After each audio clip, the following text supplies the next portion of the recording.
भोजपुर के बिलौटी गांव के भरत तिवारी एनकाउंटर केस को लेकर बवाल मचा हुआ है। मामले पर सियासत भी खूब हो रही है। सम्राट चौधरी की सरकार ने पूरे केस की न्यायिक जांच का आदेश दे दिया है। बावजूद इसके ये केस अब सुप्रीम कोर्ट पहुंच चुका है और इन सब के बीच जिस जगह पर एनकाउंटर हुआ था वहां ग्राउंड जीरो पहुंचकर न्यूज 18 की टीम तफ्तीश कर रही है। बातचीत में मृतक के भरत के परिवार वालों ने पुलिस पर हत्या किए जाने का सीधा आरोप लगाते हुए दोषी पुलिसकर्मियों को फांसी की सजा दिए जाने की मांग कर रहे हैं। यह रिपोर्ट देखिए।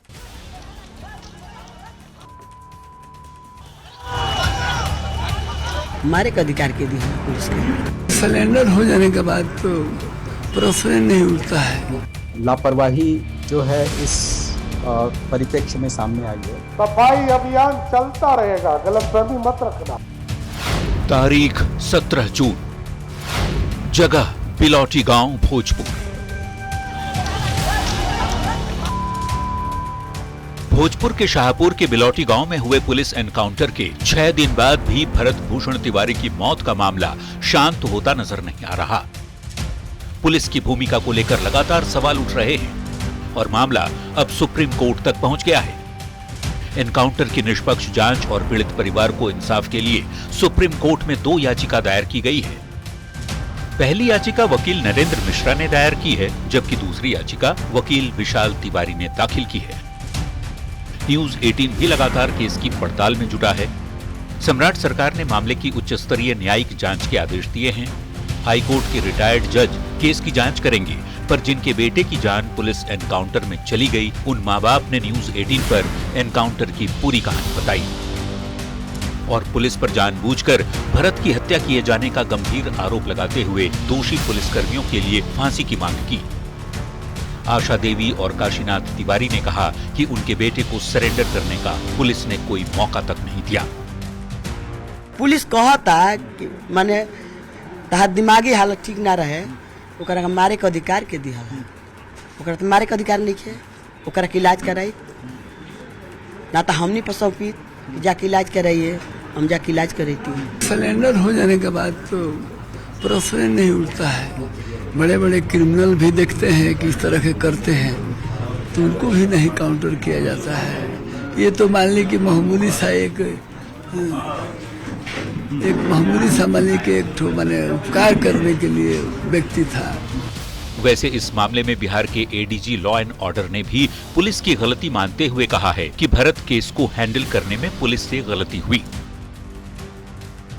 इस मामले में लापरवाही जो है इस परिप्रेक्ष्य में सामने आई है। बता दें, मुख्यमंत्री सम्राट चौधरी ने भरत तिवारी केस की न्यायिक जांच का आदेश देते हुए कहा है कि सरकार का उद्देश्य घटना के सभी पहलुओं की निष्पक्षता और पारदर्शिता के साथ जांच सुनिश्चित करना है। पर जिस तरह से पुलिस पर आरोप लगाए जा रहे हैं, उससे नहीं लगता कि ये मामला जल्द शांत होने वाला है। न्यूज 18 के लिए पटना से शैलेंद्र और आरा से चंदन के साथ अमित कुमार की रिपोर्ट। और अब आपको दिखाते हैं 17 जून का वो वीडियो जिसमें भरत तिवारी पुलिस के सामने हथियार फेंक रहा है। वो ये कह रहा है कि प्रशासन और पुलिस ने उसकी मांग मान ली है और इसलिए वो अपना हथियार फेंक रहा है, लेकिन इसके बावजूद भरत तिवारी का एनकाउंटर हो जाता है।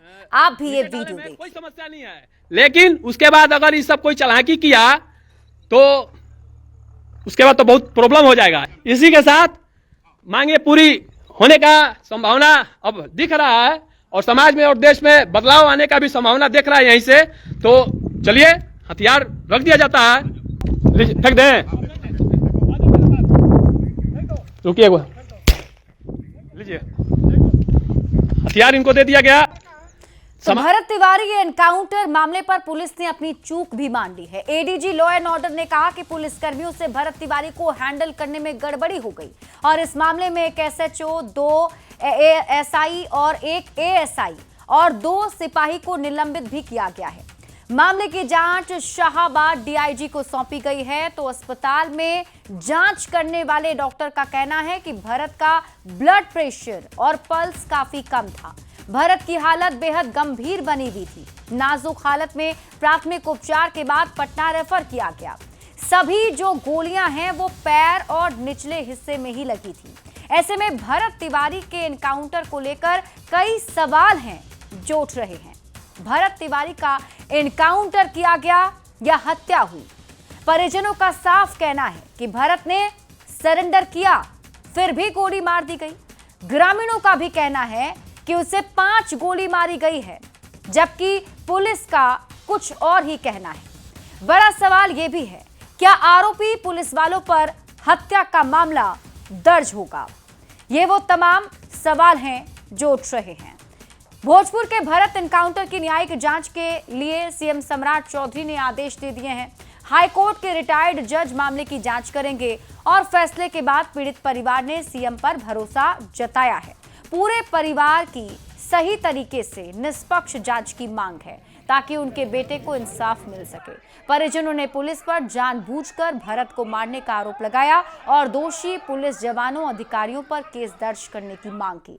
भरत तिवारी के परिवार से बात की है न्यूज़ 18 संवाददाता।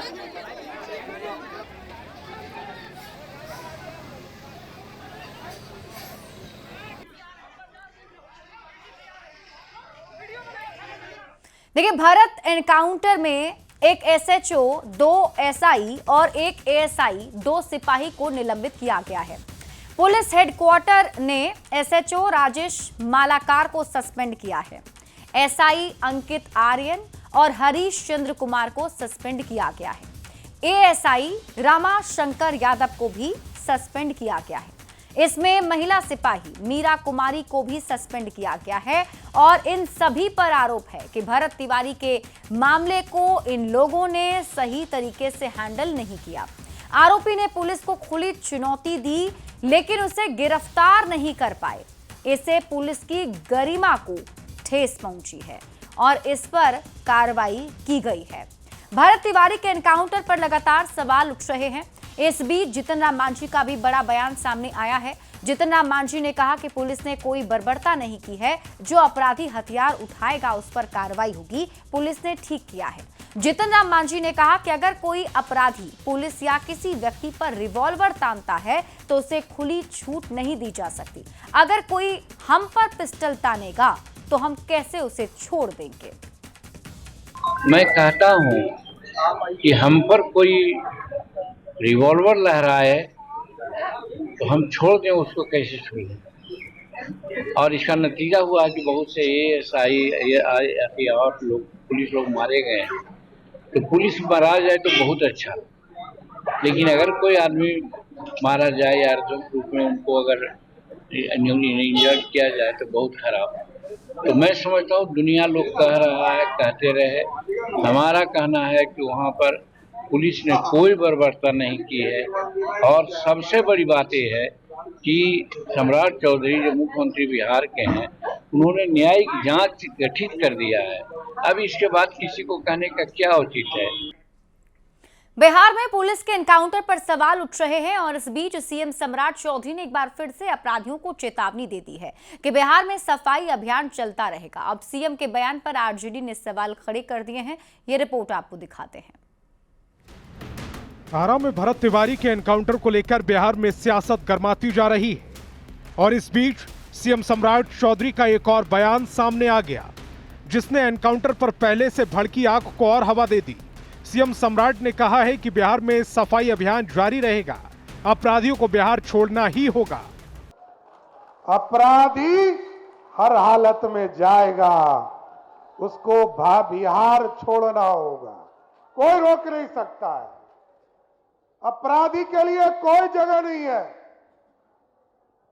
ये बिहार है, कितना भी सोचो, कितना भी अपराधी के पक्ष में रहो, कुछ नहीं फर्क पड़ता है। सम्राट चौधरी हर हालत में बिहार को अपराध मुक्त बनाएगा।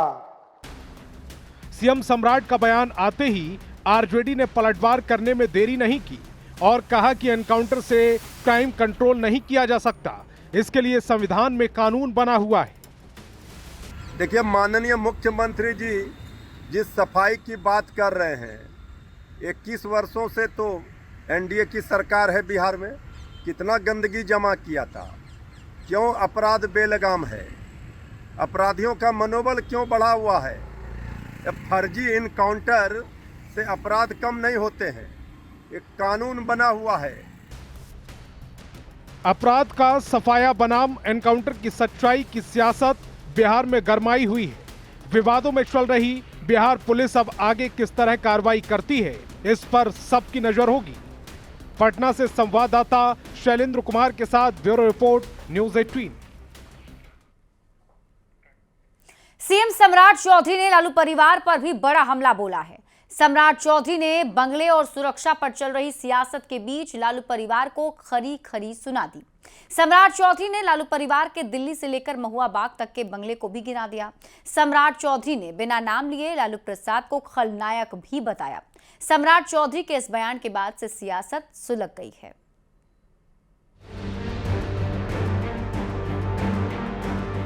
पूरा बिहार का फोर्स आप ही को दे दे। अरे अति पिछड़ा कर को सुरक्षा कौन देगा। बिहार में लालू परिवार की सुरक्षा और बंगले पर सियासत उफान पर है। 10 सर्कुलर रोड वाले बंगले और सिक्योरिटी को लेकर लगातार सुलग रही सियासत के बीच सीएम सम्राट चौधरी ने इस सियासत की आग को और भड़का दिया है। सम्राट ने लालू परिवार पर अब तक का सबसे बड़ा प्रहार किया है। सीएम सम्राट ने लालू प्रसाद और राबड़ी देवी को दो टूक सुना दिया। जितनी जरूरत है उतनी सुरक्षा मिली हुई है। अब क्या पूरे बिहार का फोर्स लालू परिवार की सुरक्षा में लगा दिया जाए। आजकल घर और सिक्योरिटी खेल रहे हैं। एगो घरवा चाहिए, एगो बेटा को चाहिए, एगो माता जी को चाहिए। अभी उनके यहाँ 150 पुलिस वाला है, 150, लेकिन कहेंगे कि हमरा सब पुलिस वापस ले लिया। अब बताइए, पूरा बिहार का फोर्स आप ही को दे दे। अरे अति पिछड़ा कर को सुरक्षा कौन देगा। अरे आपको जितनी जरूरत है उतनी सुरक्षा है। लालू जी को बुलेट प्रूफ, राबड़ी जी को बुलेट प्रूफ गाड़ी, अब क्या चाहिए ये तो बता दीजिए। सम्राट चौधरी यही नहीं रुके, उन्होंने बिना नाम लिए लालू प्रसाद को खलनायक तक बता दिया। सम्राट ने कहा जो सबसे बड़ा खलनायक है उससे डर लग रहा है। जो सबसे बड़ा खलनायक हो उसी को डर लग रहा है, इसका मतलब सुशासन ठीक हो गया है। सीएम सम्राट ने बंगले को लेकर लालू परिवार की बखिया उधेड़नी शुरू कर दी। सम्राट ने कौटिल्य नगर से महुआ बाग और दिल्ली से गोपालगंज तक लालू प्रसाद के बंगले का जिक्र छेड़ दिया। सम्राट ने कहा जिन्होंने पिछड़ों की जमीन पर कब्जा किया है वो उसे छोड़ेंगे नहीं। और कितना घर है गिन पाया आज तक कोई? उनको कितना घर है? एगो राजा बाजार में अलग घर, कौटिल्य नगर में 5 गो घर मिला के एक घर, महुआ बाग में अलग कब्जा किए हैं, गोपालगंज में अलग कब्जा किए हैं, दिल्ली में अलग कब्जा किए हैं। अरे अब कितना कब्जा कीजिएगा? मैं तो इतिहास निकाल रहा हूं साथियों। 1990 से लेकर 2026 तक अति पिछड़ा समाज का जमीन किसने किसने कब्जा किया है सारा हिसाब करूंगा। सम्राट चौधरी के ताबड़तोड़ हमले के बाद आरजेडी तिलमिला गई है। आरजेडी ने सीएम सम्राट पर तीखा हमला बोला है। ये लोग अधिकृत हैं सुरक्षा के लिए, और सुरक्षा मुहैया कराना सरकार की नीतियों में आता है। लेकिन आप इस तरह का प्रचार करते हैं, इस तरह का लोगों के बीच प्रस्तुतिकरण करते हैं, जैसे लगता है कि कहीं ना कहीं आप अपने स्तर से सुरक्षा मुहैया करा रहे हैं। बंगले और सुरक्षा के सियासी मुद्दे पर सीएम सम्राट चौधरी पहली बार खुलकर बोले। सीएम ने दोनों मुद्दे पर लालू परिवार को खरी खरी सुना दी। सम्राट के तल्ख तेवर और सबसे बड़े सियासी हमले ने सियासी पारा हाई कर दिया है। न्यूज़ 18 के लिए पटना से शैलेंद्र कुमार की रिपोर्ट। समस्तीपुर का रहने वाला और हत्या, डकैती, लूट, पुलिसकर्मियों पर हमलों जैसे कई संगीन मामलों में वांछित कुख्यात अपराधी ललन सिंह उर्फ लल्लन सिंह आखिरकार पुलिस मुठभेड़ में ढेर हो गया। उत्तर प्रदेश एसटीएफ ने सहारनपुर में ये बड़ी कार्रवाई की। ललन सिंह पर कुल 1,25,000 रुपए का इनाम था। ये रिपोर्ट देखिए। आतंक, अपराध और खौफ का वो चेहरा जिसने बिहार से लेकर उत्तर प्रदेश तक पुलिस की नाक में दम कर रखा था, उसका अंत हो चुका है। हम बात कर रहे हैं समस्तीपुर के कुख्यात ब्रदर्स गैंग के आखिरी बचे सरगना 1.25 लाख के इनामी ललन सिंह की, जिसे यूपी एसटीएफ ने सहारनपुर में ढेर कर दिया है। सहारनपुर में यूपी एसटीएफ और बदमाशों के बीच आमने सामने की मुठभेड़ हुई। पुलिस को देखते ही अपराधियों ने फायरिंग शुरू कर दी, जिसके बाद जवाबी कार्रवाई में ललन मारा गया।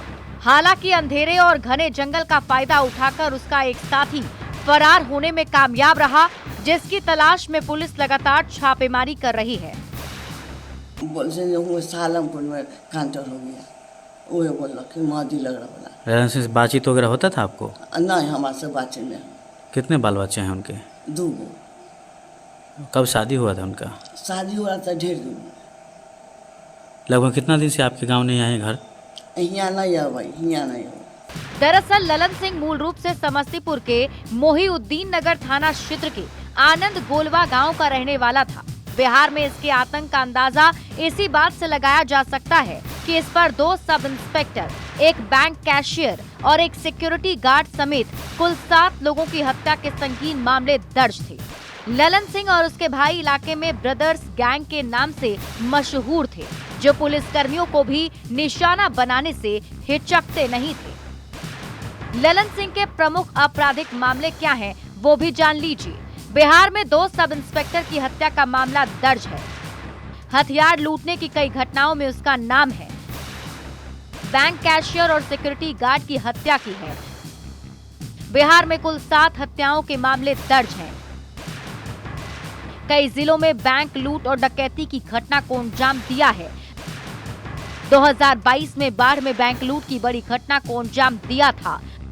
वारदात के बाद दोनों भाइयों के साथ बिहार से फरार हो गया। इस गैंग की जुर्म की दास्तान नवंबर 2022 में उस वक्त बड़ी सुर्खियों में आई, जब इन भाइयों ने पटना के बाढ़ में एक बड़ी बैंक लूट की घटना को अंजाम दिया। लूट के बाद तीनों भाई फरार होकर उत्तर प्रदेश के वाराणसी भाग गए थे। जब यूपी पुलिस ने वाराणसी में इन्हें घेरा, तो वहां भी मुठभेड़ में ललन सिंह के 2 भाई पुलिस की गोलियों का शिकार होकर ढेर हो गए, लेकिन उस वक्त ललन सिंह बच निकलने में कामयाब रहा। ललन सिंह अपने 2 भाइयों के साथ अपराध करता था। तीनों भाई ब्रदर्स गैंग के नाम से कुख्यात थे। गैंग की पहचान पुलिस और बैंक को निशाना बनाना था। नवंबर 2022 का वाराणसी एनकाउंटर। बार बैंक लूट के बाद तीनों भाई वाराणसी पहुंचे। पुलिस ने वाराणसी में घेराबंदी कर मुठभेड़ की। एनकाउंटर में ललन सिंह के दोनों भाई मारे गए। ललन सिंह मौके से फरार हो गया। वाराणसी पुलिस ने 1 लाख रुपए का इनाम घोषित किया। चंदौली पुलिस ने 25,000 रुपए का इनाम घोषित किया। सालों से फरारी काट रहे ललन सिंह को लगा था कि वो कानून से बच जाएगा, लेकिन यूपी एसटीएफ की सटीक प्लानिंग ने आखिरकार इस खूंखार ब्रदर्स गैंग के आखिरी चिराग को भी बुझा दिया और इसके साथ ही 2 राज्यों में फैले आतंक के एक काले अध्याय का अंत हो गया। न्यूज़ 18 के लिए समस्तीपुर से मुकेश कुमार और सहारनपुर से देवेश के साथ ब्यूरो रिपोर्ट। बिहार सरकार ने जमीन का सर्किल रेट बढ़ा दिया है। सरकार का दावा है कि इससे किसानों को जमीन अधिग्रहण में फायदा मिलेगा।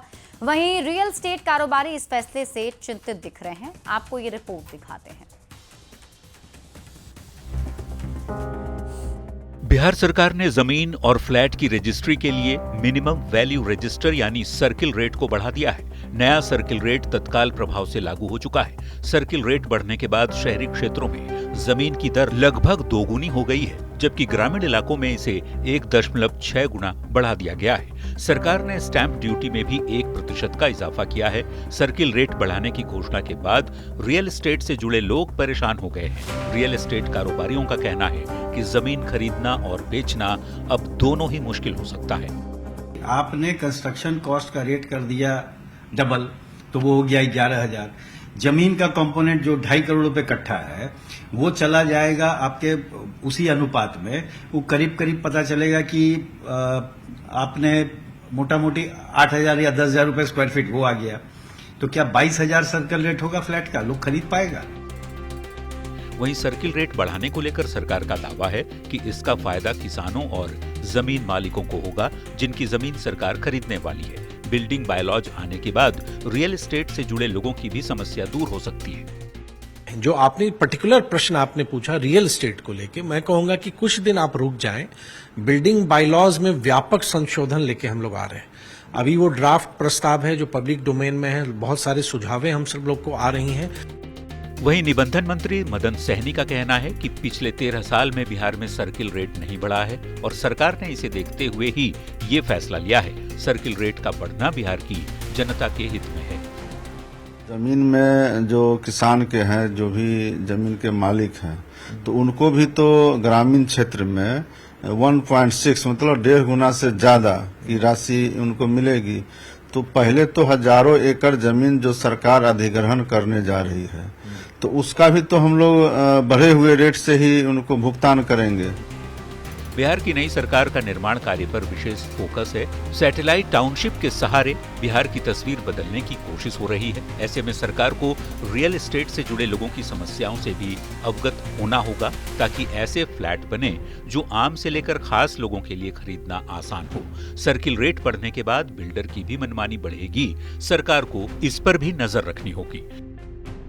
न्यूज 18 के लिए पटना से आनंद मृतराज की रिपोर्ट। और इस बीच रुक कर लेते हैं बड़ी खबर की ओर। पटना से आपको बड़ी खबर बताते हैं। शिक्षा मंत्री मिथिलेश तिवारी का बड़ा एक्शन देखने को मिला है, जिसके तहत लापरवाह अधिकारियों पर बड़ी कार्रवाई की गई है। एक साथ 6 अधिकारियों को निलंबित किया गया है और किन्हें निलंबित किया गया है वो जानकारी भी आपको दे देते हैं। बांका के तत्कालीन डीईओ सह डीपीओ पवन कुमार निलंबित किए गए। बिहार संस्कृत शिक्षा बोर्ड के तत्कालीन सचिव भी निलंबित किए गए।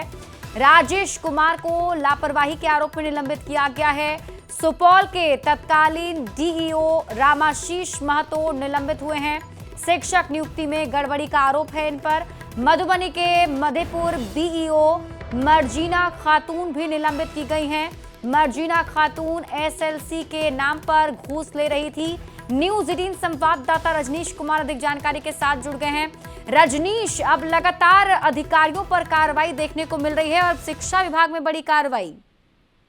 बिल्कुल, देखिए शिक्षा मंत्री मिथिलेश तिवारी ने समीक्षा बैठक की थी और उसके बाद ये एक्शन देखने को मिला है। भ्रष्टाचार को लेकर ये एक्शन हुआ। एक साथ 6 अधिकारियों पर कार्रवाई हुई है और बता दें आपको कि मधुबनी के हैं तत्कालीन अधिकारी, इसके साथ साथ जो तत्कालीन डीपीओ है पवन कुमार बांका जिले के, इन पर कार्रवाई हुई है और निलंबन के साथ साथ बर्खास्तगी, वेतन वृद्धि और तमाम जो चीजें हैं इसको लेकर एक्शन लिया गया है। सुपौल के तत्कालीन डीईओ रामाशीष महतो हैं, इसके साथ साथ बिहार संस्कृत शिक्षा बोर्ड के तत्कालीन सचिव राजेश कुमार को भी निलंबित किया गया है। लगभग 6 अधिकारी हैं जिन पर भ्रष्टाचार का आरोप था और मर्जीना खातून है, ये मधुबनी के मधेपुर की बीईओ थी, बच्चों से एसएलसी के नाम पर पैसा मांग रही थी। इनके खिलाफ भी कार्रवाई हुई है, इनको भी निलंबित किया गया है। यानी न्यूज 18 ने प्रमुखता से खबर दिखाई थी और कुल 6 अधिकारी जो हैं, जिसमें तत्कालीन डीईओ डीपीओ भी शामिल हैं, इसके साथ साथ बीईओ भी हैं और संस्कृत शिक्षा बोर्ड के सचिव भी हैं तत्कालीन, जिनके खिलाफ ये एक्शन लिया गया है। तो कुल मिलाकर मिथिलेश तिवारी ने साफ कहा है कि भ्रष्टाचार बर्दाश्त नहीं होगा और इसके खिलाफ लगातार एक्शन जारी रहेगा। जी ठीक है रजनीश, आप इस खबर पर नजर बनाकर रखिए। शुक्रिया इस अपडेट के लिए। नीट की दोबारा हुई परीक्षा में लखीसराय से एक बड़ा फर्जीवाड़ा सामने आया है। पुलिस और प्रशासन ने संयुक्त कार्रवाई करते हुए 9 सॉल्वरों को गिरफ्तार किया है और इस मामले में असली परीक्षार्थी से लेकर कथित सिटिंगबाज और बायोमेट्रिक सत्यापन से जुड़े कर्मियों तक पर शिकंजा कसा गया। ये रिपोर्ट देखिए।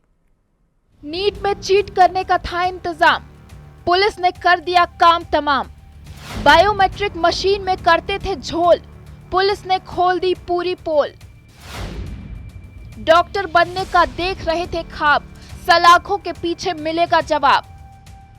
देश की सबसे बड़ी मेडिकल परीक्षा नीट, जो रविवार को पटना समेत पूरे देश में दोबारा आयोजित हुई।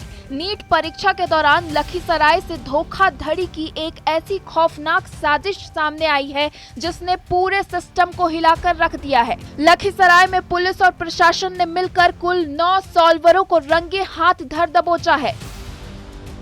ये वो डमी कैंडिडेट्स थे जो दूसरों की जगह परीक्षा देने बैठे थे। कार्रवाई यही नहीं रुकी, पुलिस ने उस असली छात्र संजीत कुमार को भी गिरफ्तार कर लिया है, जो शॉर्टकट से डॉक्टर बनने का सपना देख रहा था। 9 करीब डमी कैंडिडेट्स ऐसे पकड़े हुए। इसमें 3 सेंटर से ये 9 लोगों की गिरफ्तारी हुई। एक ओरिजिनल कैंडिडेट संजीत कुमार भी पकड़ा गया। इस पूरे फर्जीवाड़े के पीछे गया कॉलेज का अर्पित राज नाम का युवक था, जो इस गैंग का मुख्य सेटिंग-बाज और मास्टरमाइंड बताया जा रहा है। अर्पित राज आपके सेटर में आएंगे, जिन्होंने सेट करने की कोशिश की। उसमें 2 लोग गिरफ्तार हुए हैं, एक अर्पित राज है और एक रंजीत कुमार हैं, जो BMIMS पावापुरी के 4थे वर्ष के छात्र हैं मेडिकल के। लेकिन सबसे चौंकाने वाला खुलासा हुआ बायोमेट्रिक जांच में। परीक्षा को पारदर्शी बनाने के लिए लगाई गई बायोमेट्रिक प्रक्रिया से जुड़े 18 कर्मियों को भी पुलिस ने दबोचा है। इन पर आरोप है कि ये पैसे के लालच में डमी कैंडिडेट्स की मदद के लिए बायोमेट्रिक डेटा में ही हेरफेर कर रहे थे। हसनपुर में एक लड़का गलत पाया गया। पूछताछ के दौरान वो पुलिस का जो SDPO साहब हैं, SDO साहब हैं, उनके द्वारा एक को डिटेन किया गया वहाँ पर, और वो लड़का पूछताछ के बाद पता चल गया कि वो गलत है। एक तरफ जहां लाखों छात्र दिन रात मेहनत कर परीक्षा दे रहे थे, वहीं दूसरी तरफ ये गैंग सिस्टम में सेंध लगाने की फिराक में था। लेकिन पुलिस की मुस्तैदी से 9 सॉल्वर, 18 बायोमेट्रिक कर्मी, एक असली छात्र और 2 मास्टरमाइंड समेत कुल 30 लोग अब सलाखों के पीछे हैं। पुलिस अब इस पूरे रैकेट के नेटवर्क को खंगालने में जुटी है कि इसके तार और कहां-कहां जुड़े हैं। मुंगेर के हवेली खड़गपुर अनुमंडल क्षेत्र में एक 5 साल की मासूम बच्ची के साथ दुष्कर्म का बेहद शर्मनाक मामला सामने आया है। दिल को झकझोर देने वाली इस वारदात को किसी अजनबी ने नहीं, बल्कि रिश्ते में लगने वाले पड़ोस के ही एक 15 वर्षीय नाबालिग लड़के ने अंजाम दिया। आरोपी उसे बहला फुसलाकर घुमाने के बहाने कुछ दूर पर ले गया और वहां इस घिनौनी करतूत को अंजाम देकर फरार हो गया। मां के घर लौटने पर जब रोती हुई मासूम ने अपनी आपबीती सुनाई तो परिजनों के पैरों तले जमीन खिसक गई। उन्होंने तुरंत पुलिस को इसकी सूचना दी। पुलिस ने कार्रवाई करते हुए महज 7 घंटे के भीतर छापेमारी कर आरोपी नाबालिग को दबोच लिया है। इसके बाद उसे जुवेनाइल जस्टिस बोर्ड के सामने पेश कर बाल सुधार गृह भेज दिया गया। सूचना मिली थी खड़गपुर अनुमंडल से, एक 5 वर्षीय बच्ची के साथ दुष्कर्म का मामला आया है, तो तुरंत कार्रवाई करते हुए SDPO मौके पे पहुंचे। FSL की टीम भी हम लोगों ने मौके पे पहुंची, सारे साक्ष्य एकत्रित किए और इन्वेस्टिगेशन प्रारंभ किया। इन्वेस्टिगेशन में ये सामने आया कि जो जिस पे आरोप लग रहा है वो भी 15 साल का अंडर एज बच्चा है और वो उस जो पीड़िता है, बच्ची है, उससे संबंध में है, उससे उसका रिश्तेदार ही लगता है दूर का। और जब उसकी माँ, बच्ची की माँ घर में से कुछ काम के लिए गई थी बाहर, तो बच्ची अकेली थी, उसी का मौके का फायदा उठा करके इसने दुष्कर्म किया। भागलपुर के सुल्तानगंज थाना क्षेत्र में उस समय हड़कंप मच गया जब अबजूगंज हॉल्ट से मिरहट्टी पंचायत के पास सड़क किनारे बोरे में बंद एक अज्ञात महिला का शव बरामद हुआ। स्थानीय लोगों ने सड़क किनारे एक लावारिस बोरा देखा जिससे महिला का एक पैर बाहर निकला हुआ था, तो इलाके में शोर मच गया। ग्रामीणों ने तुरंत इसकी सूचना डायल 112 पुलिस को दी। मामले की गंभीरता को देखते हुए सुल्तानगंज थाना अध्यक्ष धनंजय कुमार पुलिस बल के साथ मौके पर पहुंचे। शव को कब्जे में लिया गया। पुलिस ने मौत के सही कारण का पता लगाने और साक्ष्य जुटाने के लिए फॉरेंसिक टीम को मौके पर बुलाया है। उसके बाद जो भी घटना कारित किया है और उसके लिए हम लोग सभी टीम्स को अपना बुला रहे हैं। FSL की टीम विजिट कर चुकी है और तकनीकी जांच भी की जा रही है। इसके सहयोग से हम पता लगाने की कोशिश कर रहे हैं। सबको पोस्टमार्टम भेजा जा रहा है। हाँ, उम्र कितना होगा सर इसका? अभी देखने से तो मिड एज ही लग रही है, 25 के आसपास।